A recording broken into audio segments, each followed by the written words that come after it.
We're at morning number 19. Feel pretty good this morning. I had to get up a little earlier, and so I already hydrated.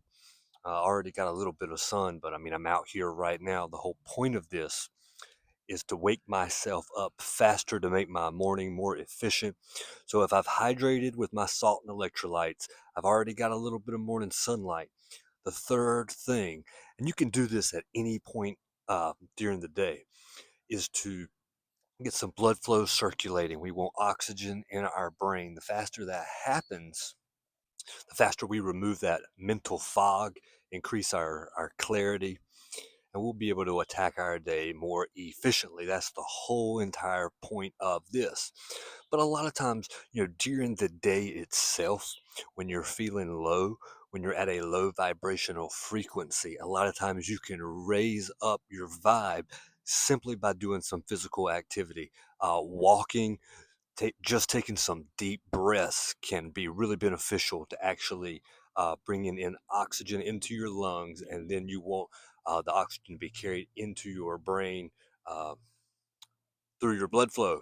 And that's why I like doing push-ups. A lot of people like doing burpees. It's not to build muscle. Going to the gym, that's where you go for actual muscle growth. All we're doing here is signaling our body to wake up so that we can get all the stuff done that we need to get done. We talk a lot about plans and blueprints, and really the faster you can get a win when you wake up, the faster you're going to build momentum, the faster you can eat a healthy breakfast. That's another win. So you stack these small wins in accordance to your plan. And at the end of the day, you've won your day. And if you win enough days, you win weeks, and weeks become months. And before you know it, that end goal, you're already there and you don't even realize it.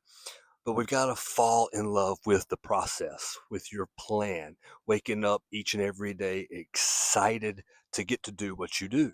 Now, some days you wake up and you're not excited. And I get that. But that's why you have to learn to take pride in your process and learn that you can achieve a measure of happiness just by sticking to your plan. You don't have to have a pot of gold at the end of the plan every day in order to validate yourself. We have to seek self validation by holding ourselves to our word. Just listening to Young Bleed, um, super underrated rapper, man. But one of his albums, My Balls and My Word, man, just kind of hits hard, right? And you've always heard the saying, I don't break my balls or my word for anybody. The thing is, we break promises to ourselves so much that if we're not going to hold ourselves accountable to ourselves, that's why so many people get upset when people break their words to them. We don't start off, we don't come correctly to ourselves. So it's kind of an impossibility to come correctly to anybody else. It's going to start with us. It starts with our personal development, identifying areas in our life that are holding us back. We've all got hopes and dreams, at least most of us do. And most of our hopes and dreams can be accomplished by the development of our personality. But we have to know who we are. We have to know who it is we want to become. Because if we don't know these things, then the actions that follow that really strong sense of identity, they're going to be out of alignment with who we say we are. And then we're never going to get the actual outcome, the end goal that we want. But I'm rambling. I think I want to hit 50 push ups. That should be enough to remove any bit of mental fog. And then maybe even do another 50 if I feel like it. Maybe this whole video, I'll just try to hit 100 push ups and we'll see how it goes. 100% gonna be doing these in the grass from now on. It helps my wrist feel so much better.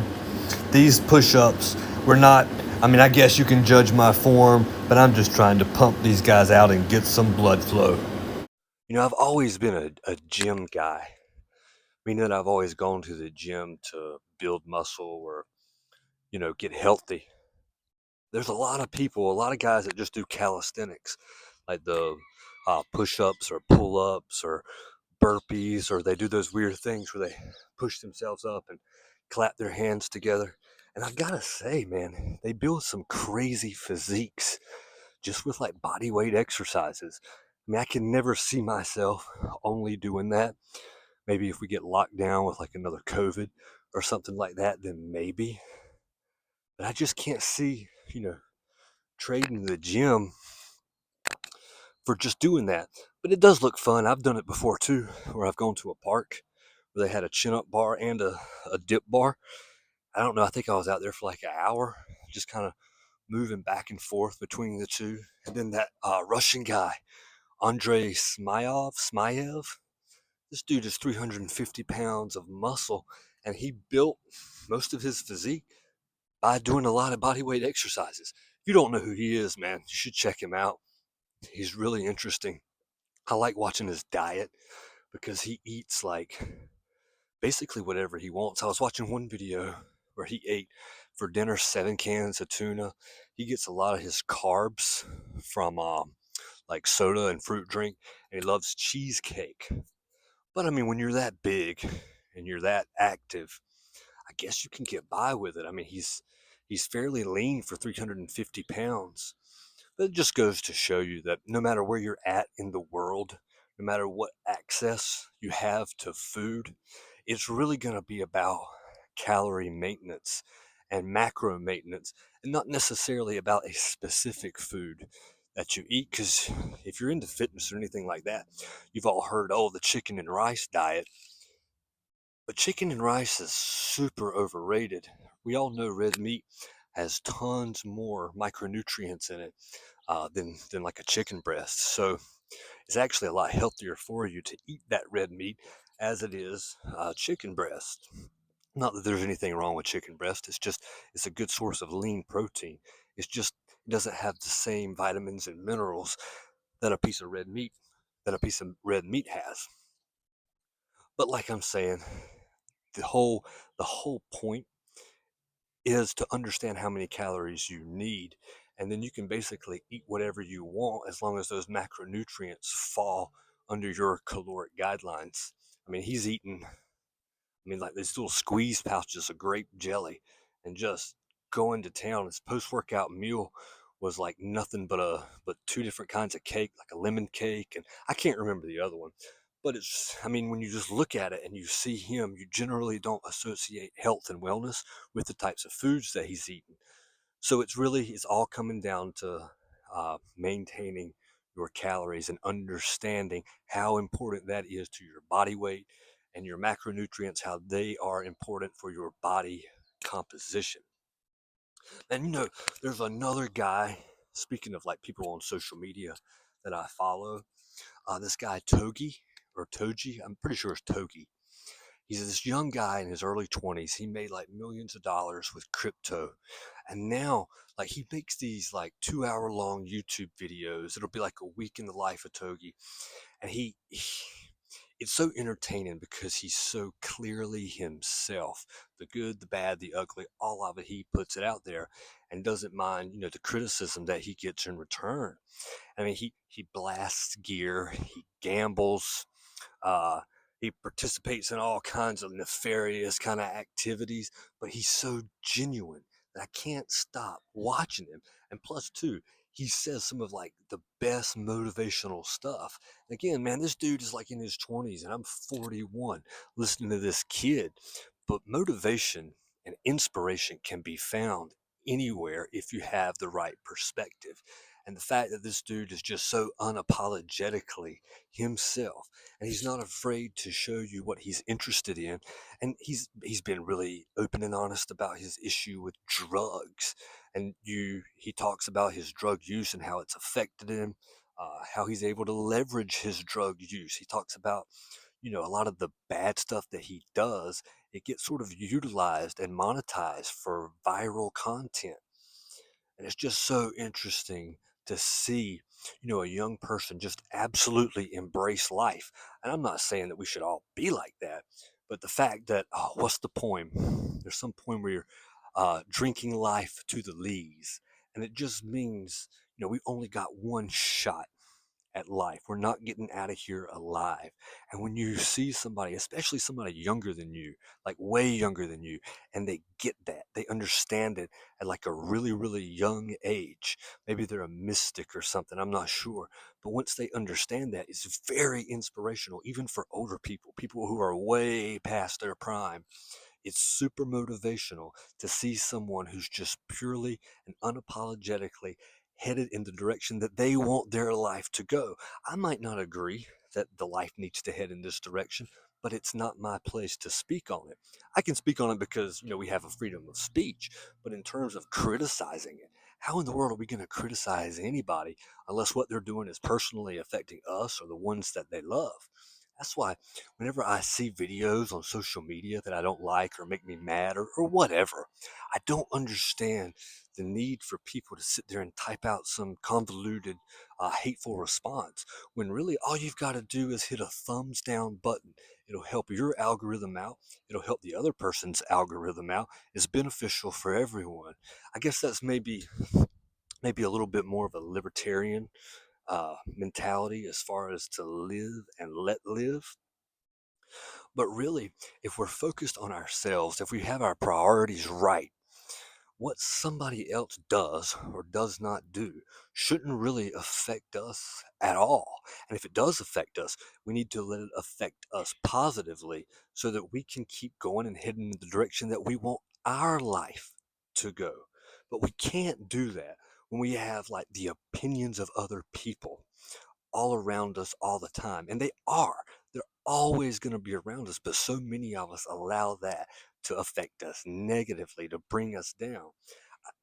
These people we're talking about, they would rather pull you down to the level that they're at rather than themselves to take accountability and to raise their own level higher. That's where the energy needs to be spent. The energy, this hateful energy, it's the same amount of energy as positivity. It's just reversed, it's flip flopped. So if I'm going to expend this a certain amount of energy, why not expend it in a way that's positive for me and positive for someone else? I just don't think I'll ever really get, you know, the the source of the hate from some of these people. But then again, I've been fortunate fortunate enough in life to maybe have avoided some of these painful experiences that a lot of people have gone through. And I've got to express gratitude for that because I think that these hateful comments come from a place of pain and misunderstanding of the world that we live in. And once we adjust our own perspective, it helps us to be able to empathize with other people, even people we don't like. But when we can understand their perspective more, it'll help us adjust our own attitudes and things whenever things happen to us. We get upset or we get in our feels. When we understand other people's viewpoints, it really is sort of like a grounding mechanism to help us control our own thoughts and attitudes. So I just knocked out 50 push-ups while ago. I think I'm going to knock out another 50 and keep this pump going. Second go around actually felt better than the first. I felt like I was more warmed up and could really just push them out.